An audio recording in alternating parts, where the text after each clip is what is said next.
मंदिर देखने में जितना सुंदर और मनोरम दिखाई देता है, उतना ही रहस्यों से भरा हुआ भी। मंदिर की स्थापना की बात करें तो कई प्रकार की अलग अलग बातें खुलकर सामने आती हैं। कुछ लोगों का मानना है कि मंदिर महाभारत काल के पांडवों द्वारा स्थापित किया गया। कहते हैं वनवास के दौरान पांचों पांडव यहाँ आए थे और इस मंदिर की स्थापना की थी, और बैतरणी नदी के तट पर इस क्षेत्र की अधिष्ठात्री देवी एकवीरा का पूजन किया था और आसपास के पर्वतों पर कई गुफाओं का निर्माण भी किया था। बता दें कि पहले मंदिर का नाम एकवीरा था, बाद में इसको बदलकर जीवदानी जी रखा गया। नाम बदलने के पीछे भी एक कहानी सुनने में आती है। जानकारों के मुताबिक इस सतपुरा पहाड़ियों की श्रृंखला में पहले जीवनदायी औषधियाँ मिलती थी।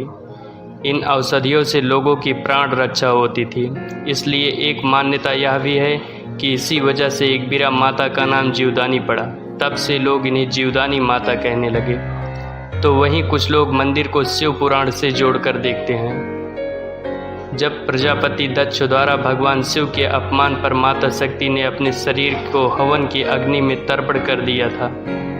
भगवान शिव आदि शक्ति के शरीर को लेकर जा रहे थे, तब भगवान विष्णु ने अपने सुदर्शन चक्र से 51 हिस्सों में विभाजित कर दिया था।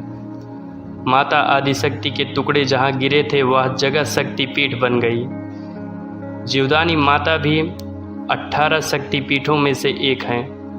कुछ लोग मंदिर से जुड़ी एक और कहानी का भी जिक्र करते हैं। उनका कहना है कि इसी गांव का एक ग्वाला जो गाय चराने का काम किया करता था। ग्वाला ज़्यादातर इसी पहाड़ी के नीचे अपनी गाय चराता था। महार की गायों के साथ एक और गाय भी घास चरने के लिए आती थी, लेकिन शाम होते ही गायब हो जाती थी। एक दिन महार ने गाय के मालिक को ढूंढते हुए गाय के पीछे पहाड़ पर चला गया। गाय पहाड़ पर चढ़ते ही गायब हो गई। तभी वहाँ एक देवी प्रकट हुई। महार ने देवी से रोज गाय चराने के लिए पैसे मांगे। महार की बात सुनकर देवी ने उसे दान में कोयला दिया। महार ने नाराज होकर कोयले को जमीन पर फेंक दिया। महार ने जब यह बात गांव के लोगों को बताया तो लोगों ने कहा कोयला शुभ होता है। देवी माँ ने उसे मोक्ष प्रदान किया और बताया कि वह गाय कामधेनु है जो उसे मोक्ष प्रदान करेगी।